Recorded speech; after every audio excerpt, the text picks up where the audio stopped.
So I was in Target buying toothpaste for a child, and they picked out like this Paw Patrol situation, and I was like, "Oh, buddy, we can't buy this because this doesn't have fluoride, and we need fluoride for our teeth." And like 2 racks down, this random stranger, this random woman looks over and goes, "Fluoride?" Fluoride. And that's the day I learned that there are people against fluoride. The anti-fluoride brigade exists, and it's real, and they're vocal. I'm confused and concerned about this because the fluoride mechanism is really, really cool. And it's like a really simple, neat little chemistry thing that you might learn in like a high school chemistry course. I am obviously not the type of person that would approach a stranger and have a conversation, but I wanted to be like, "You don't know about fluoride. Let me tell you about fluoride. I'd love to teach you about fluoride because it's so cool." That's not gonna happen for me, but I can tell you about fluoride. So, my channel's gonna pop off like crazy when this fluoride video hits. Yeah. Before we get into why these people are against fluoride, spoilers, they don't have any good reasons for that. I think it's important to go over what fluoride actually does. What is the fluoride mechanism? And I thought it would be super fun to do it the way they do like science explanations on Star Trek. Like there's a problem in engineering, and like Geordi gives this huge like technobabble Star Trek explanation, and then Captain Picard like cuts him off and does like a little or like nice little science explanation. And then for the kids, Wesley jumps in and he's like, "It's like putting too much air in a balloon." And I don't know why I just explained that to you when there's a Simpsons quote. Homer, I'm afraid you'll have to undergo a coronary bypass operation. Say it in English, Doc. You're going to need open heart surgery. Spare me your medical mumbo-jumbo. We're going to cut you open and tinker with your ticker. Could you dumb it down a shade? Doctor, will Anyway, 3 levels of fluoride. Level 1 is the chemistry. Your teeth are made up of a molecule called hydroxyapatite, which is a hydroxyl group, a calcium ion, and a phosphate ion. I should have done that in the order of the chemical name. So you have a calcium ion, a phosphate ion, and then a hydroxyl group. Your teeth live inside a solution that is like mostly water, but also has calcium ions and phosphate ions just floating around. And everything's in happy equilibrium until you eat food. And when you eat food, you introduce acid into the solution that your teeth live in. And when you introduce acid, acidity goes up and pH goes down. So what happens is phosphate ions start combining with hydrogen ions to neutralize the acidity in your mouth, and the fraction of just pure phosphate ions you have floating around goes down, and things are no longer in happy equilibrium. So what happens is the hydroxyapatite on your teeth breaks down to add more to the solution that your teeth live in to put things back in happy equilibrium. This is called demineralization. The enamel on your teeth wears down. Once things are less acidic in your mouth, if you have the hydroxyl group and the calcium ion and the phosphate ion, you can form new hydroxyapatite, which will go back to your teeth, called remineralization. But over time, your enamel will gradually wear thinner. The rate of demineralization will be higher than the rate of remineralization. But what happens if you have fluoride in your mouth? So introduce fluoride ions into this solution. So now you have your calcium ions, your phosphate ions, and your fluoride ions just floating around. You eat something acidic. The phosphate in your saliva solution pairs with some hydrogen to neutralize the acidity. The hydroxyapatite on your teeth starts breaking down. Fluoride just jumps in right away and forms a molecule called fluorapatite. So it's a calcium ion, a phosphate ion, and a fluoride ion.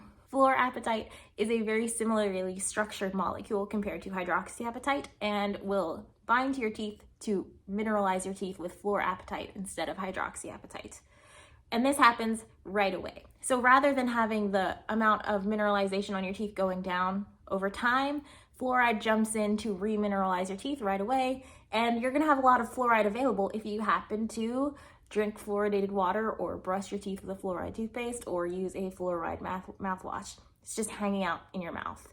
So fluoride protects your teeth by keeping your enamel nice, clean, coated over your whole tooth to protect like the soft inner gross part of the tooth. Fluorapatite protects your teeth in a second way as well because it's not as soluble as hydroxyapatite. So the acidity to break apart that fluorapatite molecule has to be much higher than it would be if you just had hydroxyapatite on your teeth. So it's protecting you in two ways. And isn't that so interesting and cool? I'm not a chemist. I'm sorry if I used the words wrong, chemists. Leave a comment below and yell at me. Let's take it down to a level 2 explanation, a Picard level explanation. Your teeth are protected by an enamel coating. There's also a fuzzy film of bacteria all over your teeth, all over your mouth. You might be saying, Angela, you were talking about acidity in your mouth. I thought sugar was the problem. I thought sugar caused cavities. And here's what happens when you eat sugar. You eat sugar, the bacteria that live all in your teeth and all over your mouth eat the sugar and produce acid. So when you eat a lot of sugar, the bacteria are like super into that and they produce a lot of acid, and then you have the whole thing where that weakens your enamel. So when you eat sugary food, the bacteria have lots of fuel to produce acid, which weakens your enamel. So when you brush your teeth, you can scrub away some of that bacteria and prevent that bacteria from making acid. But when you brush your teeth with fluoride, you're also strengthening your enamel by like just providing the fluoride to build back that enamel. But fluoride does something else to the bacteria. The free fluoride ions just floating around in your saliva can actually enter the bacterial's like cell wall, and it can prevent the bacteria from producing as much acid from sugar. So you have the fluoride building back your enamel with remineralization. It is protecting your teeth from acidity because it's much less soluble than hydroxyapatite. And third, it's preventing the bacteria from making as much acid, which in turn protects the mineral enamel of your teeth. Amazing. So this is why you consume fluoridated water or brush your teeth with fluoride or use a fluoride mouthwash. The fluoride just hanging out in your mouth is really important for a healthy mouth. The issue is that when your enamel breaks down, you become vulnerable to forming cavities inside your teeth, and cavities will grow over time. They can spread from tooth to your gum, and if they're not treated, can lead to things like headaches. They can lead to cardiovascular issues. Bad teeth is linked to heart disease, which is linked to death. Taking care of your teeth is really, really important, and a simple like fluoridated water drink every day is so easy to take to protect your health. Listen, I'm not a doctor. Well, I'm not a medical doctor. So ask a dentist, but in my opinion, a non-medical opinion, brush your teeth. It's good for you. So the level 3 explanation for the kids, although I do not intend kids to watch this, I do not make content with kids in mind, I am going to do a demonstration to show you how fluoride works. And just an asterisk, I understand that this is a demonstration and not a science experiment. Like, I understand that I am not doing science here. I am just showing you an application of fluoride and how it works. It's a simple demo, okay? Don't get in my comments and telling me that I'm not a scientist because I think I'm doing egg science. I have 2 eggs, and hopefully there's a video inset or a picture of my 2 eggs. Eggs are a lot like teeth, of course. Right? They have a hard outer coating. It's not hydroxyapatite. It's some other calcium situation. It's fine. And it's also porous, kind of just like your enamel. It has weak spots. And it's protecting the nice gooey inside, just like the gooey inside of your teeth. What I'm going to do is take 2 eggs. I'm going to put 1 in a soda drink. Soda is very acidic. It's also very sugary. What do I expect to happen? I expect acid to build up all over the surface of the egg tooth, and I expect the porous regions on that tooth to become a little bit bigger. That's going to be eaten away by the acid in the soda. I'm going to leave that for 24 hours. And for comparison, I will take a second egg and I will put it in a fluoridated mouth rinse. It's like 3% fluoride. No, it's not. It's not. It's a liquid solution with a fluoride salt in it, NaF, so it's 3% NaF. Someone do the math to tell me what percent fluoride it is. It's less by mass. That would be great. But it's got fluoride in it. The same kind you would buy at the store and use on your teeth. I expect the fluoride in that mouth rinse to strengthen the tooth enamel on the shell and reduce the size of those pores. And I will leave that for 24 hours. Step 2, it's the next day. I'm going to take those eggs, I'm going to dry them off, and I'm going to place them both in a mason jar full of vinegar. Vinegar is very, very acidic and also delicious. What's going to happen when I place eggs in vinegar is that vinegar is going to very efficiently break down the shell on that egg. And what we should see is the difference between a shell that has been built up by fluoride and a shell that has been broken down by soda. So when the vinegar breaks down the eggshell, you're going to see bubbles form on the surface of the shell as air starts escaping. So hopefully on the inset video, you are seeing the brownish egg stained from the soda with lots and lots of bubbles on it compared to the other egg, which does not have bubbles or has a smaller number of bubbles or smaller bubbles because the mouthwash egg was protected by the fluoride. What a simple, cute little explanation. If it didn't work in the video, I will find someone else's on YouTube and link them below. The fluoride mechanism. It's really cool, right? It's cool how fluoride interacts with teeth. And I mean, it is cool, right? You're interested in fluoride, right? This is gonna be good for the algorithm, right? People are interested in fluoride. My channel's gonna pop off like crazy when this fluoride video hits. Yeah.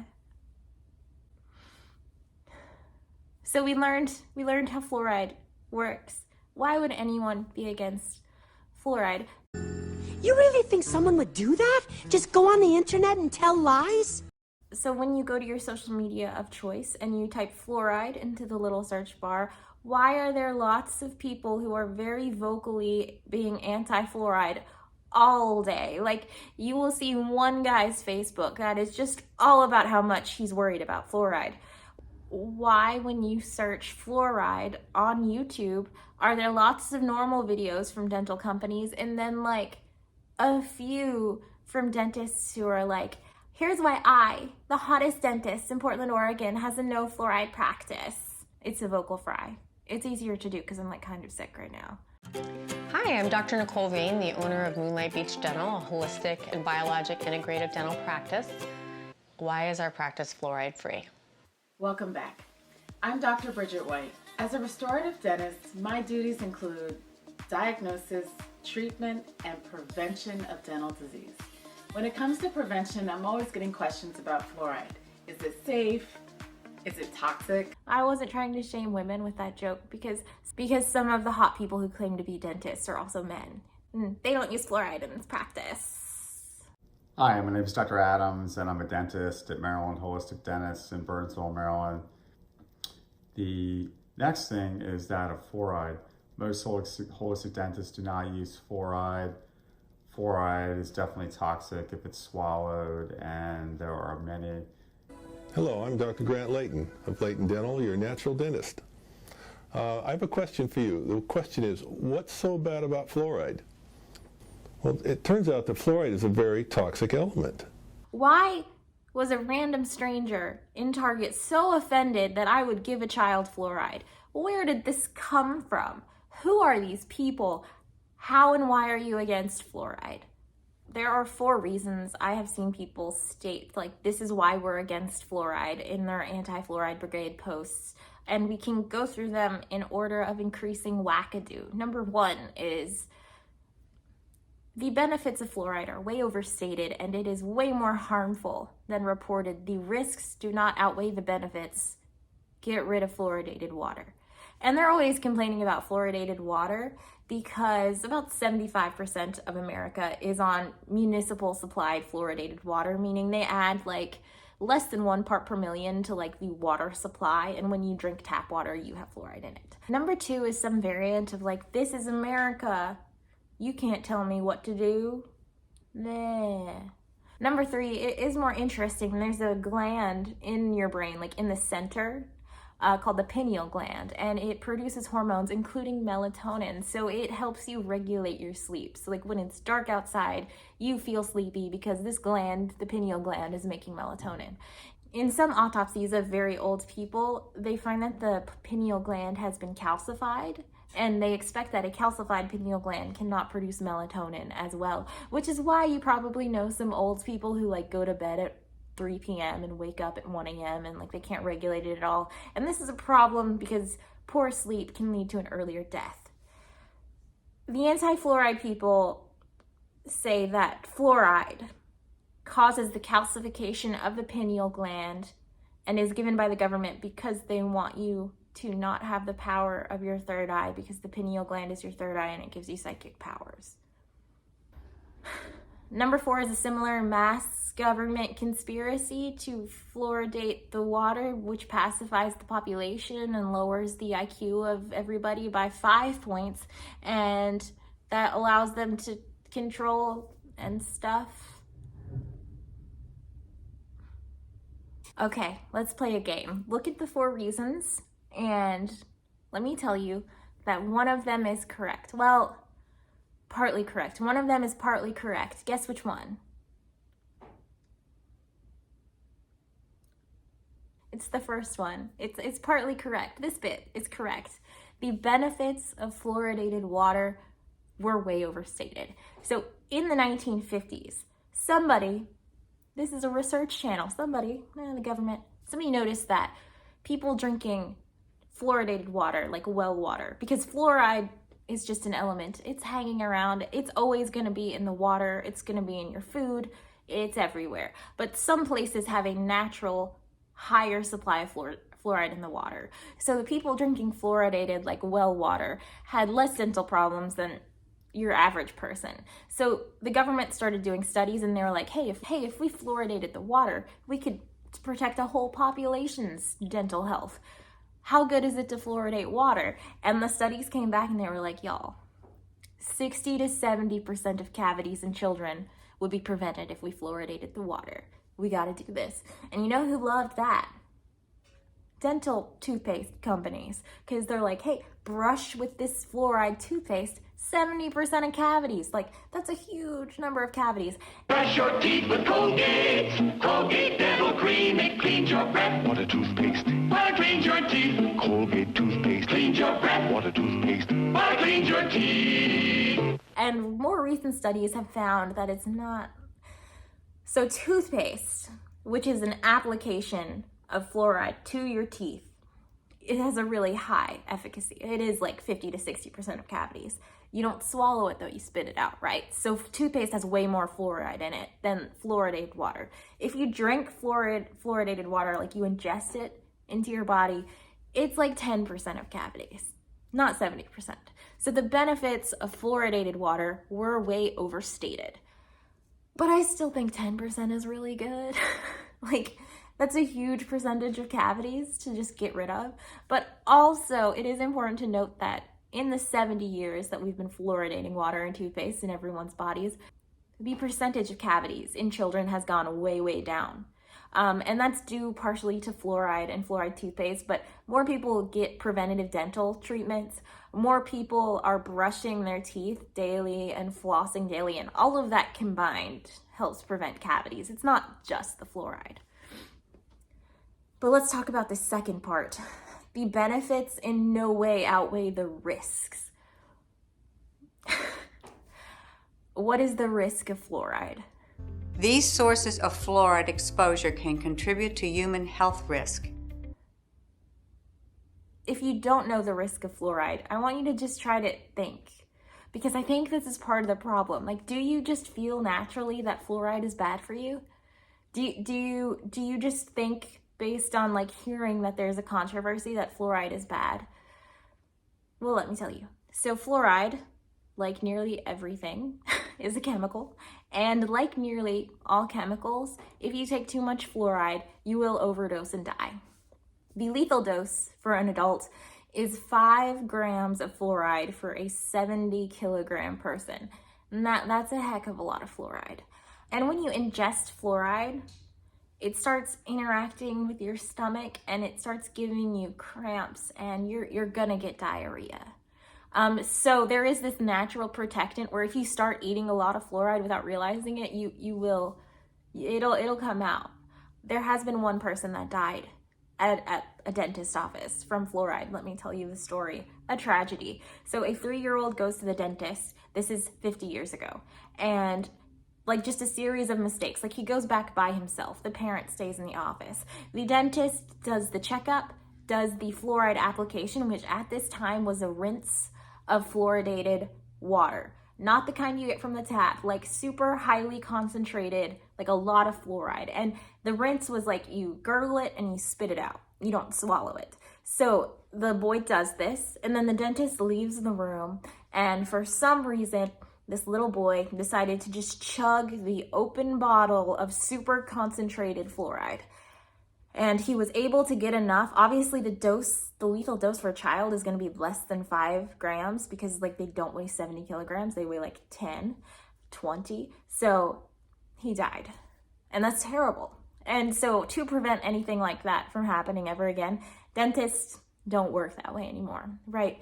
You don't have a giant bottle of fluoride that you're pouring individual samples into. When you get a fluoride treatment at the dentist now, you'll notice it's like a little individual tube and they brush it on. It's like a shellac.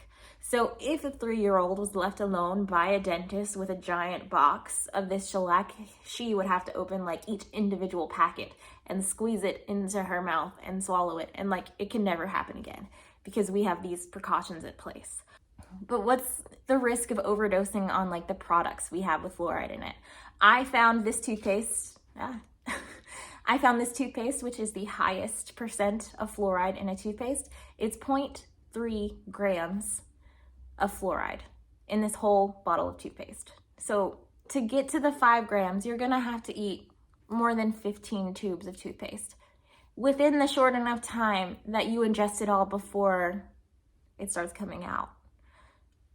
And that's why you treat toothpaste as medicine, right? Like you buy 1 tube, it's stored in a separate location, and you spit it out. You don't swallow it.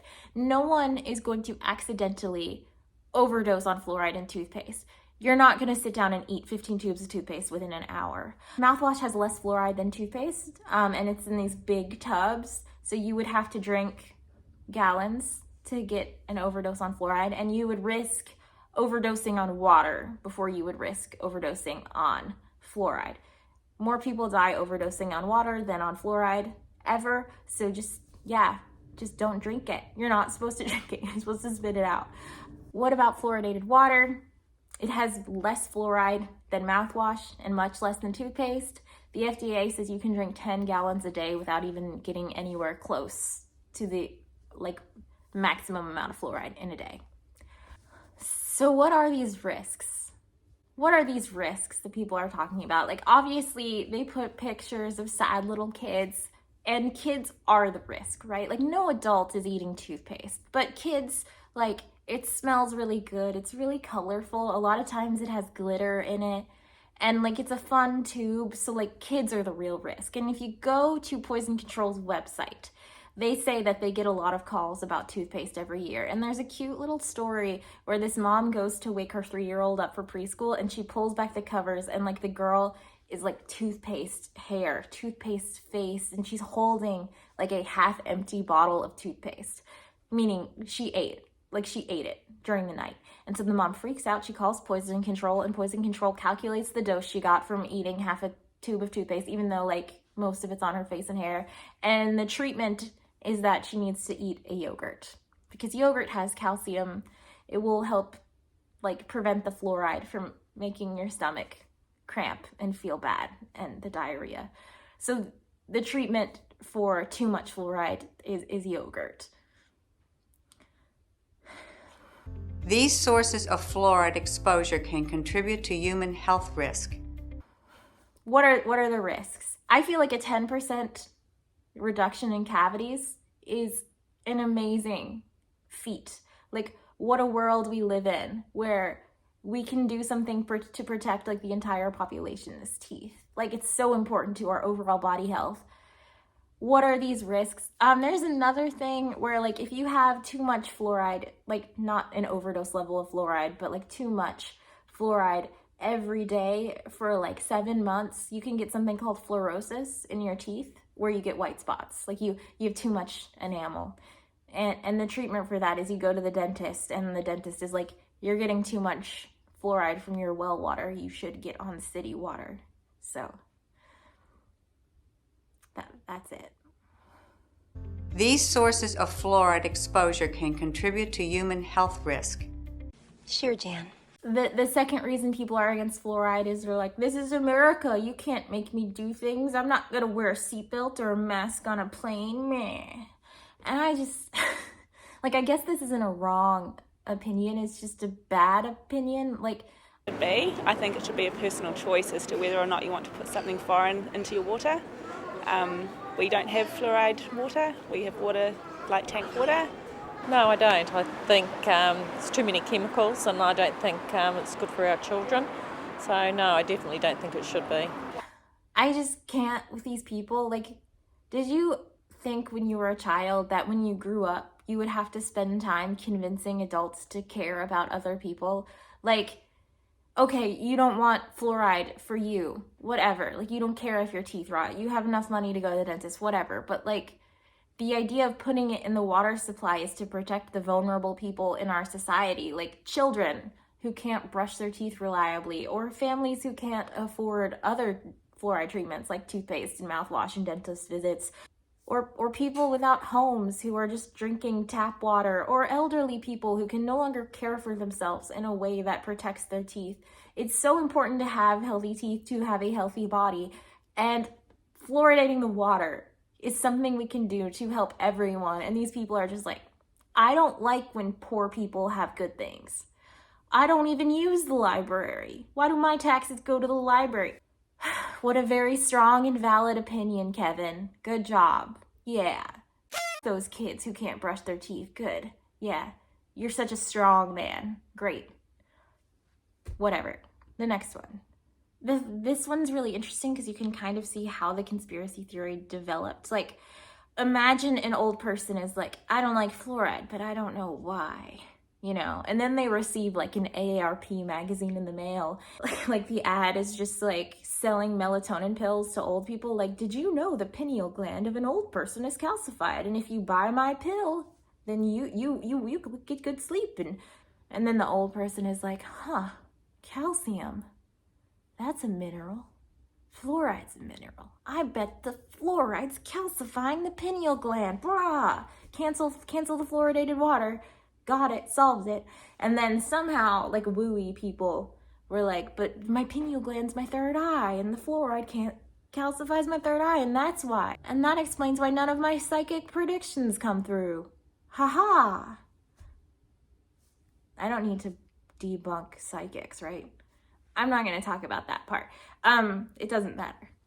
There's psychics aren't real. Okay. But the idea that the fluoride calcifies the pineal gland is like just an interesting conspiracy theory because they don't provide like the mechanism. Like, how does the fluoride get to your brain? And why does it calcify that gland but not other glands? And what specifically does the fluoride do to the gland? There's no evidence. There's nothing. So it's not a thing.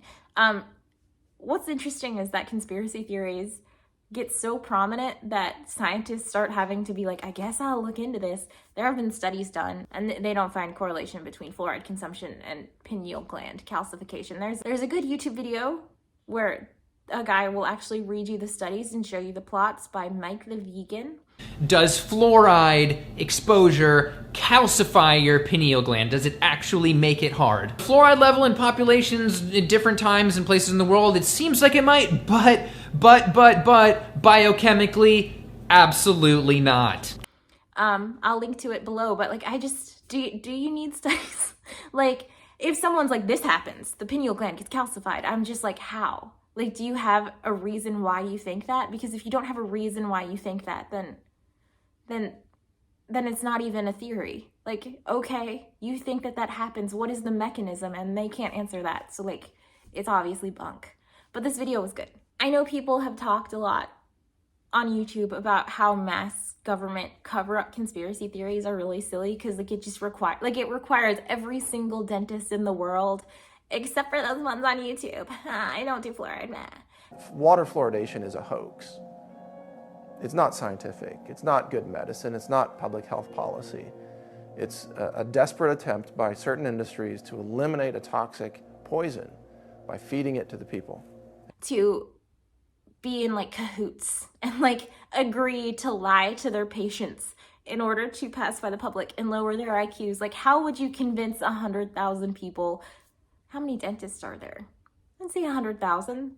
How do you convince 100,000 dentists to agree to that? If y'all still use this to brush your teeth, pay attention. Fluoride is a very, very toxic ingredient and chemical. It is not good for your teeth. That's a myth that the dental industry pushes so they could keep the dentist business running. You could get fluorosis. If your infant is drinking water or getting formula being made with fluoridated water, then the IQ of your child will drop by between 5 and 9 points. You really think someone would do that? Just go on the internet and tell lies? It's just a silly thing. Also, again, they don't suggest how the fluoride lowers your IQ. And also, fluoride in water supplies happened in like 1955, around the same time fluoride toothpaste went on the market. So for the past 70 years, people have been applying fluoride twice a day, at least. Wouldn't we have seen this effect, like, just in our daily lives? Like, 70 years of no issues is a pretty good track record. Whenever something talks about IQ, it just puts off a bullshit alarm right away. Like, I understand that a thing exists called intelligence quotient, and there is an exam you could take, and the score would be a number, and that number would be your IQ.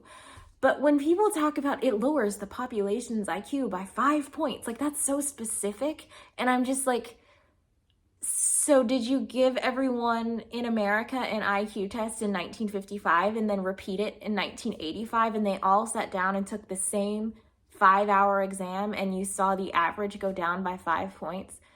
No, you didn't. So, like, how? How is it 5 points? And like you'll see those articles that are like, Jim Morrison had an IQ of 172 and Albert Einstein had an IQ of 168. And I just don't believe any of those people took an IQ test. Like, you can't assign a number to a person like we're Marvel superheroes and be like, Stephen Hawking is exactly 3 points smarter than Kesha. And it's just stupid. IQ tests are only for parents of precocious children that are like, I need the world to see how smart she is. Meh. Not just recite them exactly. Turns out, little Lexus has an IQ of over 160. The average person has an IQ of 100. And only losers take IQ tests. Like, no one cares. It's not a thing. And so anytime an article or a study or a conspiracy theory is like, we measured the IQ, I'm just like, give me something quantitative, something real. If you say fluoride lowers IQs, like, we would see it in like the age children start talking or the age children start writing or walking. We would see it. It's also like when people, especially like conspiracy theory people, talk about IQ, there's like this like implication that like they have a really high IQ, and then like it's always racist. Like, people who talk about IQ are like 4 steps away from like getting the calipers and being like, the white man's skull is 11 millimeters. And it's like, it's like, if someone starts talking about it too much, you're just like, you're justifying some bad takes with your IQ business. I don't, Okay. You know how fluoride works. It's awesome. You know that the reasons people are anti-fluoride are bad. So why does a random person in a grocery store feel so comfortably that fluoride is bad to just tell me, a stranger, not to apply it to a child? That makes toothpaste sound really weird. Here's my theory of conspiracy theories. Here's my conspiracy theory of conspiracy theories. It's like an iceberg, right? You have the above water part, the very vocal wackadoos. They don't have good reasons for anything, but they're just like, I'm super against this. And like I said, go to these Twitter pages. You will see people tweeting 30 times a day about fluoride. Why? And below that, in the water, are just normal ass people. Like normal people who just heard that there's a debate about fluoride when there's not a debate. And so they go to the grocery store and they're like, wait, why would they sell fluoride-free toothpaste unless that thing I heard about fluoride is true? And like, they don't have time to pull out their chemistry textbook. There's too much noise about what is good for you and what is bad for you that you can't pull out the signal of like, fluoride is good, right? Like if you're standing at a checkout line at a grocery store and you see one of those garbage magazines with a picture of some kid's f***ed up teeth and like fluoride ? You're not gonna open it to see what they say. You might even realize with your brain that this magazine is garbage. Like, why would I ever believe that? But your brain just remembers like fluoride ? Fluoride ? And then you just develop an opinion. And you don't know about the conspiracy theories. You don't know about the fluoride mechanism. You're just like fluoride ? And you're feeling comfortable enough to just scoff at a stranger. Mike the Vegan on this video, which is good, by the way, I already said that, talked about how vegans are targeted for like advertisements and expensive products by like people being like, you care about your body, don't you? You're a vegan. The toxins, the chemicals, buy this $19 toothpaste that's made of beeswax. Like the same thing happens when you're a parent, right? Like it's just like, you're not gonna expose your kids to toxins, are you? Don't you know about red dye number 47? Buy this $19 toothpaste. It's safe for little hands. It's a Montessori toothpaste. Something interesting I saw when I was looking at these fluoride-free toothpastes was this.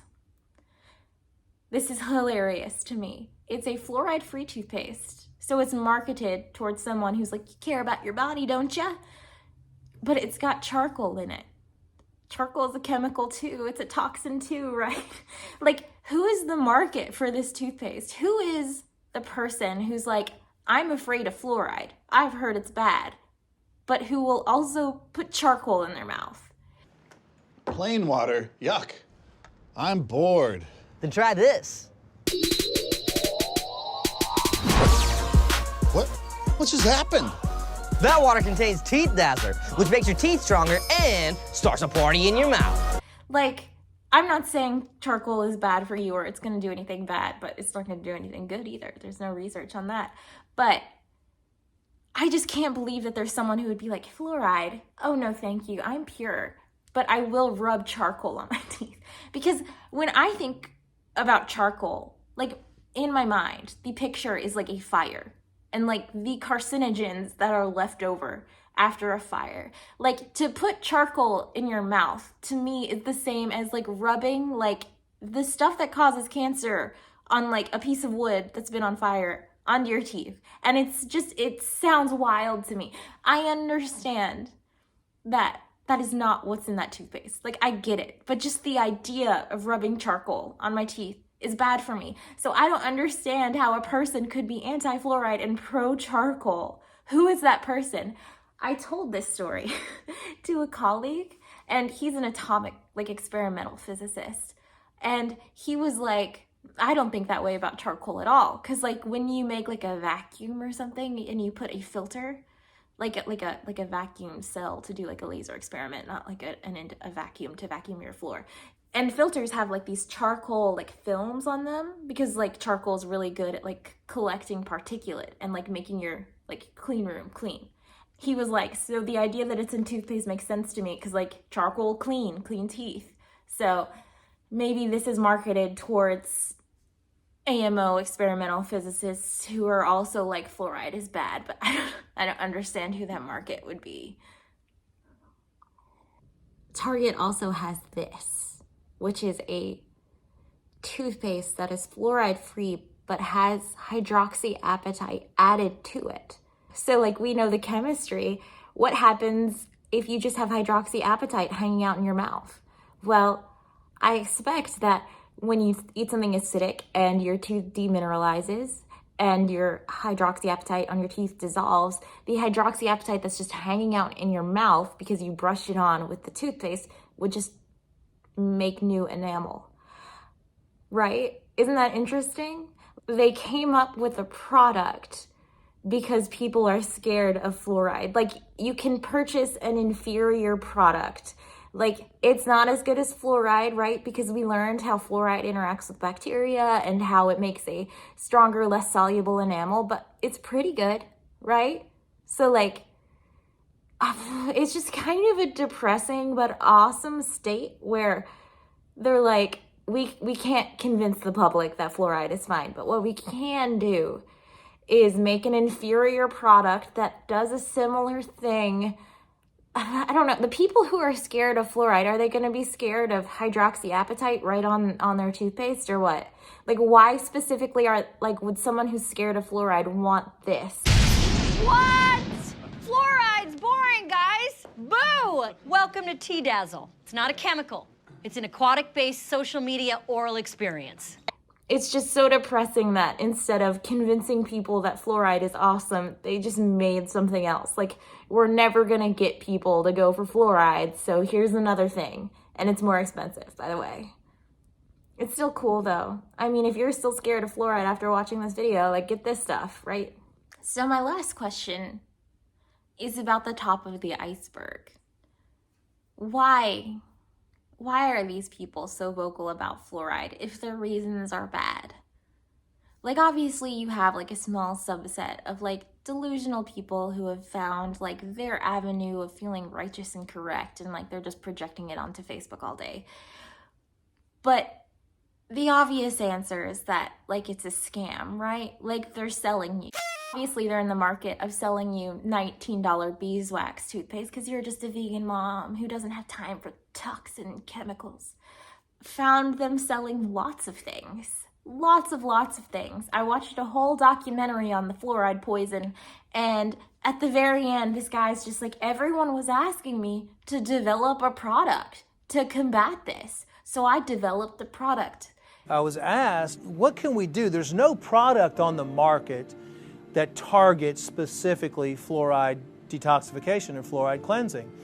So I was asked to put something together that would do that. It's really a combination of 6 of the most potent compounds we could find working together in unison to help you eliminate or detoxify fluoride from your system on a regular basis. And guess where he sells it? On Alex Jones's show. The fluoride toxicity has become a huge problem. Kind of teamed up with Alex Jones and his staff over there. So that's your market. Like, obviously you have to be a pretty despicable person to work with Alex Jones and make money off of him, but what is he selling to combat the fluoride problem? So someone bought it and sent it to a lab, and it's just salt with iodine in it, you know, like table salt. Not iodine, not a toxin. Like, why is fluoride terrible but iodine is good? Explain it to me. So iodine is in table salt. Like most things, like you need a little bit of iodine in your body, just like you need a little bit of fluoride and a little bit of copper and all that good stuff. But iodine is important for thyroid function. So like 70 or 80 years ago, people were getting these huge like goiters, like where their glands, their thyroid glands and things started swelling up, and it was because they didn't have enough iodine, especially in like the northeast of America. So they started putting it in table salt. So it's not in kosher salt, but it's in table salt. And you just take a little bit daily and it improves your thyroid function and you don't get a big thing on your neck. But just like everything, like water and fluoride, if you get too much iodine, it's bad for you. So too much iodine will cause thyroid cancer. So he's selling pills with like a little bit of table salt in them. And he doesn't explain how the iodine flushes out the fluoride in your water, but I mean, at least it's just table salt, I guess. The most evil one I saw was this. This website is not selling a product. They are just collecting money to spread awareness of the fluoride problem. And the theme of the website is like, hey, grandparents, it's too late for your grandkids. Little Oakley and little McKelvey. And I saw on Instagram someone named their daughter Nixon. Ew, guys. No judgment zones, whatever. It's fine. It's fine. And they're like, it's too late for them. You need to donate $20, $50, $100 in each of your grandchildren's name because it's too late for them. And that money will help us spread awareness for the next generation to get them off fluoride. And it's just like, it's such an annoying, evil scam. Like, you're just targeting grandparents who probably don't see their grandchildren that much because they just keep talking about how fluoride is bad for them and saying, like, your grandchildren, it's too late. Give us money and maybe we can make aware the public for the next generation. It's just so disgusting. Like, they're fighting an invisible problem. And you know what that makes me think about? Lead. An entire generation of people from like the 1950s to the 1980s were overexposed to lead, like from industrial plants, from products that just were made of lead. Paint was leaded, gasoline was leaded, and water pipes were made of lead, so drinking water had lead. There was lead in the soil, so there was lead in the food you ate. And unlike iodine or fluoride or copper or magnesium or other metals, only some of those are metals. I'm doing the astronomy thing where everything's a metal. It doesn't matter. Unlike those other elements that have some function in the body, lead does nothing. It is just incredibly harmful. It's harmful to ingest via food or water, like touching it, like touching lead paint, breathing in fumes from lead paint or leaded gasoline can cause problems. In children, it can lead to hyperactivity or other behavioral problems. Cognitive development is slowed if you have exposure to lead. It can lead to heart disease or hypertension or blindness or deafness. It affects your fertility. Pregnant women who are exposed to lead can have spontaneous abortions. They will have lower birth weights. Their kids can be born with developmental growth issues. It's a huge problem, right? And because we're now more aware of this, like, infants get tested, pregnant women get tested for like lead exposure. But there are communities right now, like Flint, Michigan, which has drinking water that is impacted by lead. And the problem is that if you're drinking it every single day, these problems will get worse over time, right? This is a thing that exists. Drinking water with lead in it is terrible for your body and can damage your body. So why are these people creating a fake problem with fluoridated water when there is a real problem with lead in water? And the answer is obvious and depressing, right? Like, if they collect money from you to solve this problem that doesn't exist and nothing happens, you're gonna be like, that was a great thing. Like, I'm helping the fluoride problem. But if they collected money from you to help with the lead issue in water, and then they did nothing because they're evil and it's a scam and they're not doing anything with this money you're giving them, then you would notice and you would be like, I gave you all this money. Like, you should have hired like advocacy groups. You should have hired construction teams. You should have hired lawyers to sue the city, but you didn't do anything. You just kept the money. Like, they're not selling a solution to a problem. They're selling fear. Be afraid of the water. Be afraid of fluoride because that's what they've picked. And ignore the fact that it's been 70 years and like the fluoride is fine. Ignore the fact that there are real problems that need addressing, like lead in water. Give us money because you're afraid. Give us money because fluoride is a scary word, and chemical is a scary word, and toxin is a scary word.